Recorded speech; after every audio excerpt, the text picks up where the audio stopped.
What is up, everybody? It's Landman here again with another episode of Cheeseheadz Weekly. This is episode 15, so this is big. We're getting up there in the world of podcasts, of sports podcasts, of NFL podcasts, and Packers podcasts. Um, So I've been speaking of Packers podcasts. I've been listening to some Packers podcast, the Pack a Day podcast, and Andy Herman's been doing a lot of draft work, some draft recaps. He's going to do some deep dives.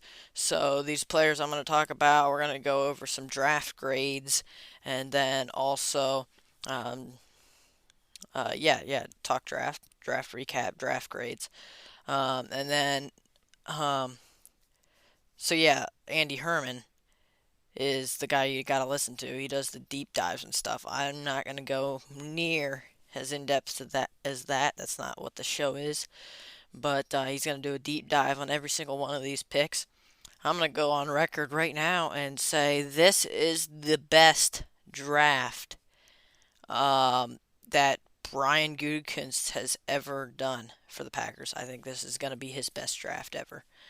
Uh, I realize you're thinking, well, I don't know. They got Jair Alexander in a draft. They got Elton Jenkins in a draft with Gutey as the GM. They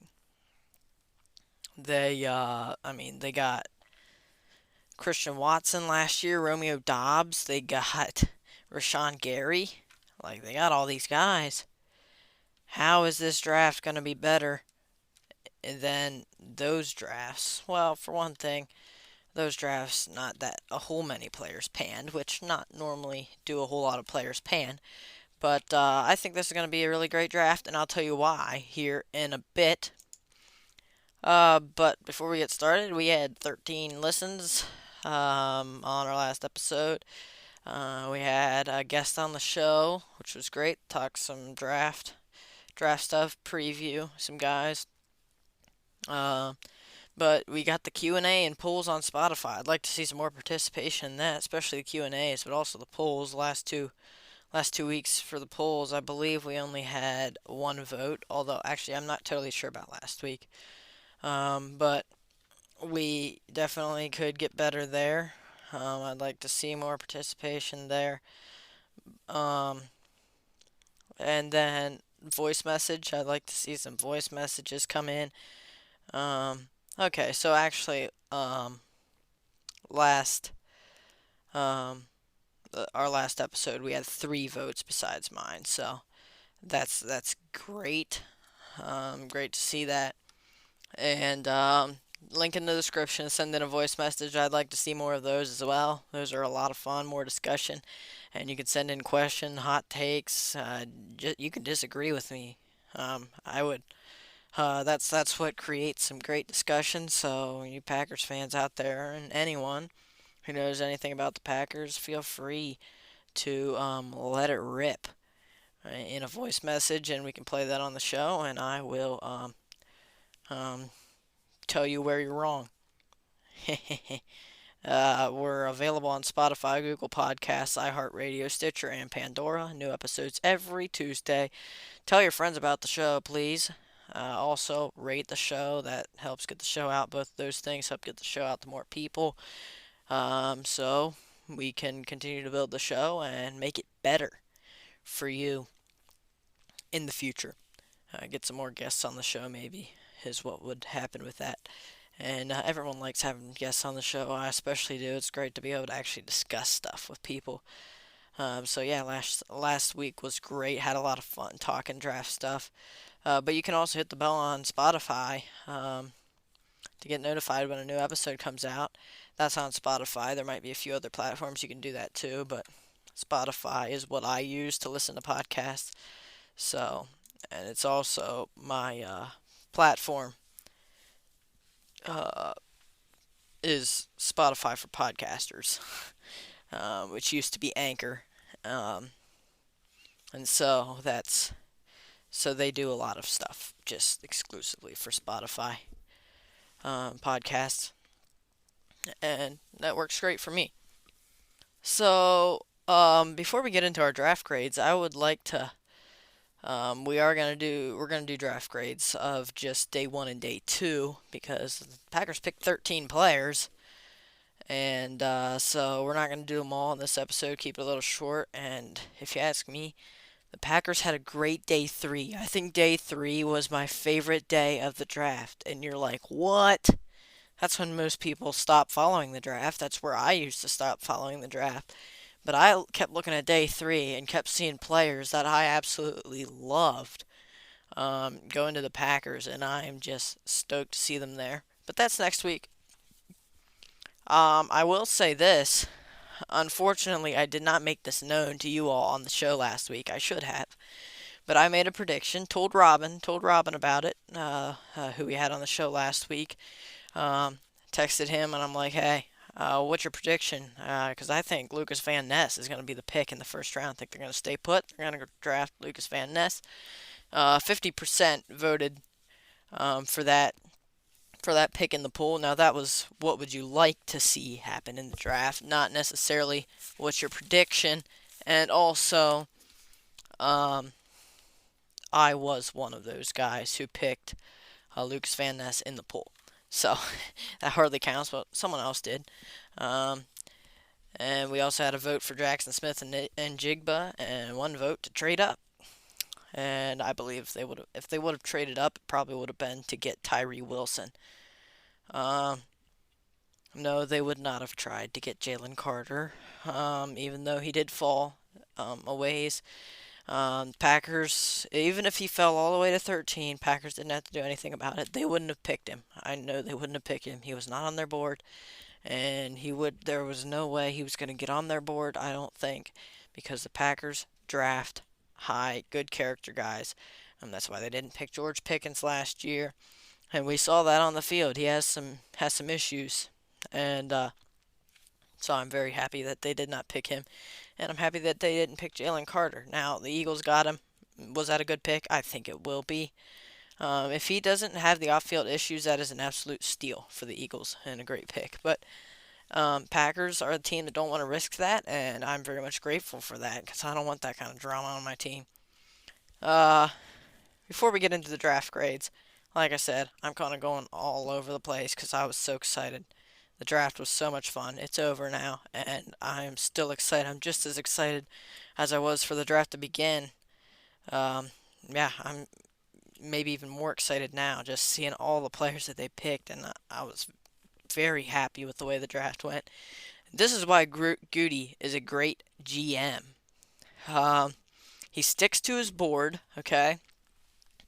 So he drafted Lucas Van Ness in the first round. I know a lot of you um, Packers fans out there wanted Jackson Smith and Jigba. I was one of those guys. Now, I'll get into this a little bit more later, but I do think Lucas Van Ness was almost a better pick looking back on it, and I was even thinking that a little bit beforehand too. But he sticks to his board. He goes for the hot in the first round. He goes high athleticism, premium position. Well, last year was a little bit different, but he likes guys that are young, premium position players, really athletic, hyper athletic, and just have lots of talent. But he also likes guys that have all that immense potential, but also have need to be developed a little bit. That's what he did with Rashawn Gary. He needed a little bit of development. Um, he was a little bit like Lucas Van Ness. Um, wasn't quite very polished. Like didn't have a whole lot of moves. Just was a power guy. Had a great bull rush. Not a whole lot after that. And he developed Gary into a star player. So that is what I like about Gutey. But the thing is, he's not afraid to change things up. You're like, he sticks to his board, which is premium position, even if they don't really have, even that if that's not their biggest need. He likes to go value off the board, best value, and instead of going specific need and reaching for them, which is something I also really like. But he's not afraid to change things up again. Likes the versatility and variety, and picks the so-called outliers every now and then, like the Jaden Reed pick. Um, keeps things creative and varied on both sides of the ball. So that's what I really like about Gutey. Okay, so he sticks to his board pretty well, especially in the first round. That's great because then I feel like it's a little bit of a safer pick, and you're addressing the premium position. Not necessarily a huge need, but a pretty big need um, at edge rusher. And I mean, you can always use more edge guys, and I feel like since the draft, they have really good depth on the edge and defensive line. Maybe not quite as much defensive line, but edge. I really like the rotation there, and I think Lucas Van Ness can make an immediate impact there from day one as he develops, especially with Gary injured most likely to start the season. So he does that. He like I said, picking those outliers. That's what I really like. Like Jaden Reed's considered an outlier. He adds a totally new dimension. He might be smaller. He adds a new dimension to this offense. Slot guy, but can do everything. He's versatile, and Gutey likes versatility. The Packers like versatility. I like versatility. And you can get guys that are versatile. It opens things up so much. It's almost like getting two players. Like getting a player that can play two positions. That's great. You can really change things up. They really especially like to do that on the offensive line. And we've seen that. They've shuffled guys around. They got like multiple guys that can play all seven positions on the offensive line. And that's incredible. That is really helpful, and we've seen that. Matt LaFleur, he uses that. He shuffles guys around, and it's very helpful whenever you have injuries along the line like that. Um, and what another thing that I really like about Gutey, he attacks the deep position groups and ignores the bad ones. For example, they did not draft an offensive lineman, which most people thought they would, and some people thought they might draft one in the first round. That was a realistic possibility. I think maybe if Lucas Van Ness, Jackson Smith, and Jigba, and like if those two guys maybe were off the board, I think maybe they would have gone offensive tackle, either that or traded down probably. But the truth of the matter is this was not a great offensive line draft, especially not on day 2 and day 3. Day 1 there was a few great guys in the first round. After that there was not really a whole lot, and Gutey was like, well, I like Lucas Van Ness better. He's the first guy on our board. We're gonna go with him. And after that, he just ignored it because there was not really that many other great options. Cody Mock came off the board before they got to him in the second round, and at that point, I think he was going to address tight end and receiver before that anyway. Before he would have picked Cody Mock, but you never know. And I mean, we know Gutey likes to pick offensive linemen, but the fact that he ignores it tells you the draft class wasn't that great. They only picked one safety in the 7th round. By the way, that was a really great pick, Anthony Johnson Jr. I really like that pick, and he has a chance to be a starter as a rookie in the 7th round. Great value there, and one of the more athletic safeties in the class. He waited to get a guy that's the best fit for the Packers, that's more athletic, and that's incredible. That was an incredible job by Gutey. And you know what positions he really attacked? Tight end and wide receiver. Especially tight end, day 2. First round, there wasn't a whole lot of value there, especially not at 13, unless you trade down or something. Into the 20s, Dalton Kincaid out of Utah went to the Bills at like 25, like towards the end of the first round. Michael Mayer slipped out of the first round, went beginning of the second. So yeah, Kincaid was the only guy drafted in the first round at tight end, and Gutey knew what he was doing. He went got his guy Luke Musgrave in the second round, and then went back to tight end, got Tucker Kraft, a great value in the third round. He attacked that group and ended up drafting 3 receivers, I believe, 2 on day 3, and then Jaden Reed on day 2. Attacked that position group as well. So, really great job by Gutey.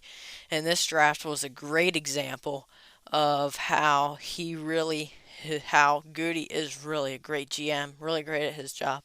He's taken some criticism before, but you realize how good this worked out, dude, don't you? There was a lot of criticism about the Jordan Love pick. He picked Jordan Love, and now Jordan Love is going to be the starter in Green Bay. Obviously, we don't know for sure if he's the real deal, if he can play, if he can be a starter in this league. But to be honest, I think he can. I think he can be a starter. Packers fans, obviously, including myself, would hope he's another Aaron Rodgers or Brett Favre. It is highly unlikely he's going to be that. But I think he can be a quality starter in this league. I think Goody knows what he's doing. And do really good at drafting and developing because that's what they've been doing for so long, having such a win, having being kind of a win now team a lot. He's great at drafting and developing and looking at the longer term needs down the road. And he picked A.J. Dillon in the second round that year, and people didn't like that pick either. So we'll see what happens. A.J. Dillon obviously hasn't panned quite the way we wanted him to either, but you hit and miss on picks. That's just the way it is for any GM. And Gutey just knows what he's doing, and it's coming out. We're seeing that now. We're seeing some of these players he's hit on, and I think that if these guys pan out, like these tight ends, receivers, like guys they picked in this draft, if they pan out, they have a really great, spectacular balance of athleticism and talent. They have a really great balance, especially on the offensive side of the ball at tight end. They would have a pretty complete tight end room if Kraft and Musgrave both make it in the NFL and play well. So it definitely looks like a great draft. Obviously, he's gonna miss on some picks likely in this draft. It'd be great if he hit on all of them, but it's probably not likely that he will do that. But I believe it was a really great draft by Brian Gutekunst. So let's quick get into the draft grades here. So like I said, Lucas Van Ness, I like that pick. I expected that pick. I predicted that beforehand. I'm very proud of myself for doing that.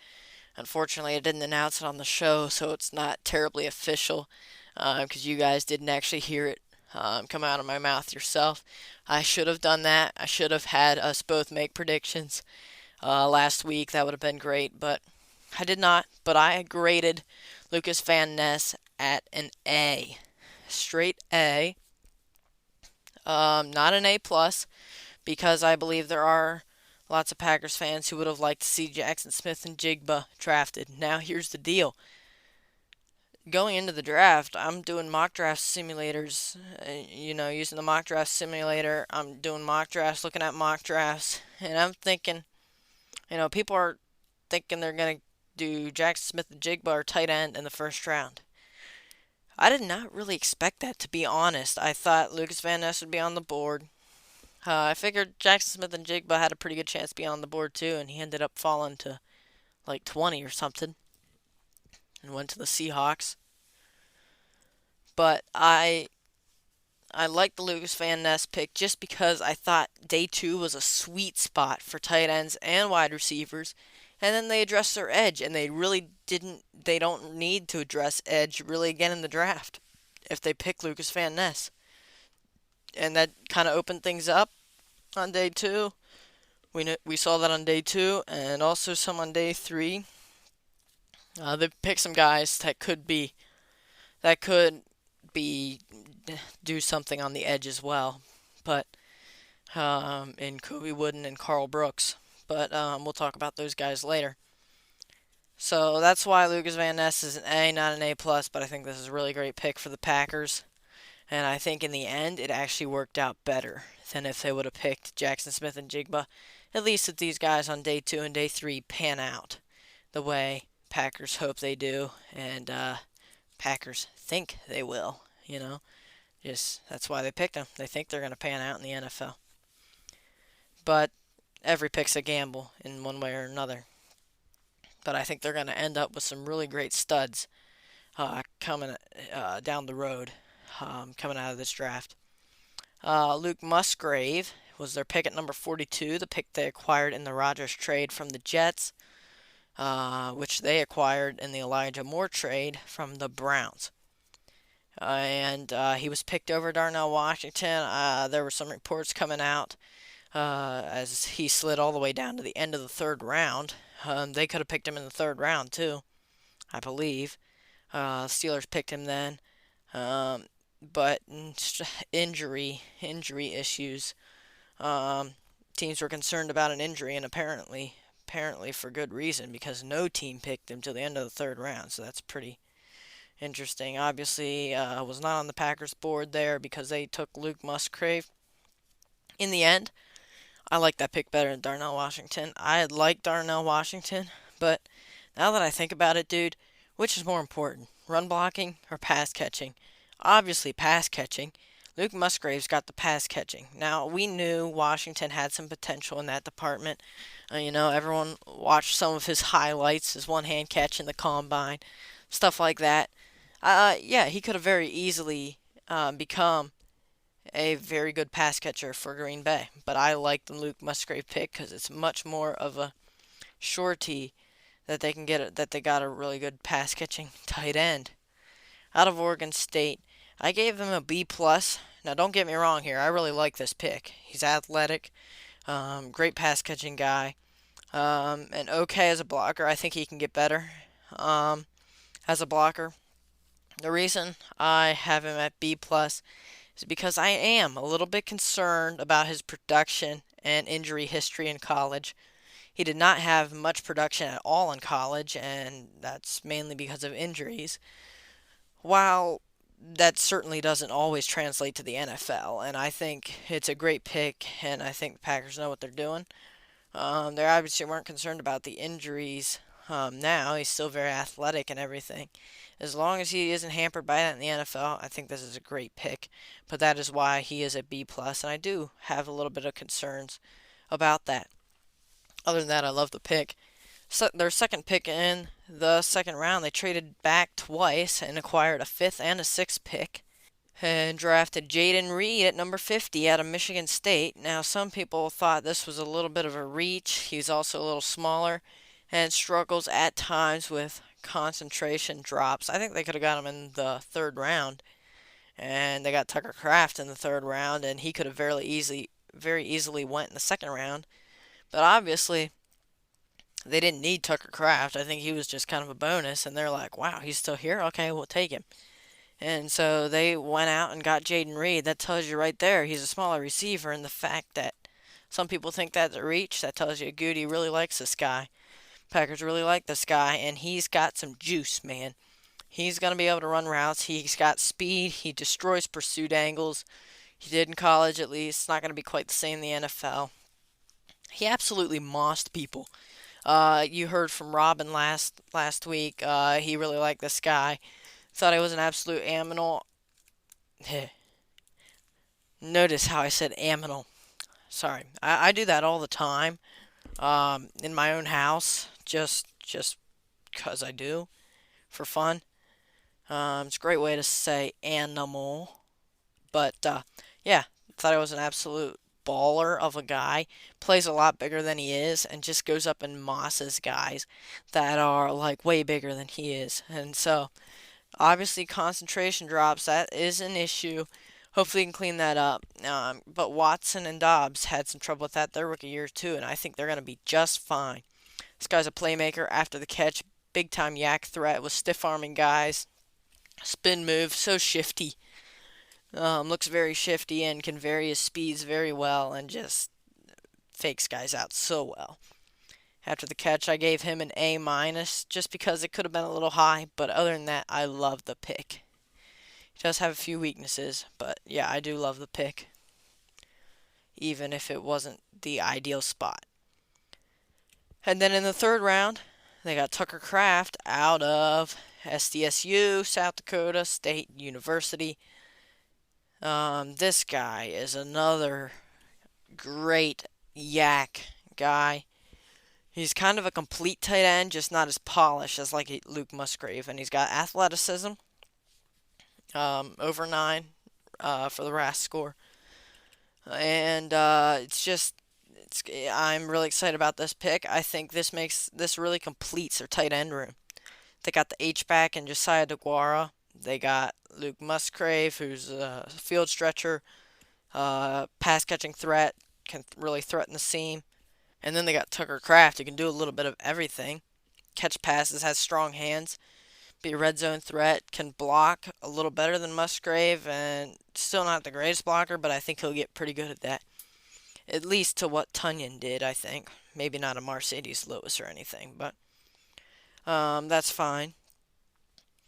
And really great value. This is A plus home run pick right here. Really like Tucker Kraft and what he can do. And he's just a bowling ball after the catch, knocking over guys in his path, and you just get the ball in his hands in Green Bay, and we'll be in good shape. So I'm really excited about this pick as well. But it looks like we're running out of time. As you can tell, I've gushed a little bit about these players. I'm really excited about these guys, about the guys they picked on day 3 as well. So cannot wait to see what they do in the NFL. Great job, Brian Gutekunst and company of the Packers front office. I love this draft. Obviously, we have no idea if this is going to work out. Maybe none of these players pan, or not many of them. You never know. It's hit and miss in the draft, but I'm really excited, and I think they will hit on many of these picks, and I can't wait to see if they do. Stay tuned for training camp and all this stuff. And then, of course, next week I will give my day 3 grades and tell you why day 3 of the draft was my favorite day. And, trading back, gave him 2 extra picks. Trading back in the second round before getting Jaden Reed, they gave him 2 extra picks. And which helped in day 3 as well, give them some extra picks. So I really liked those moves there, and I will talk about that more next week.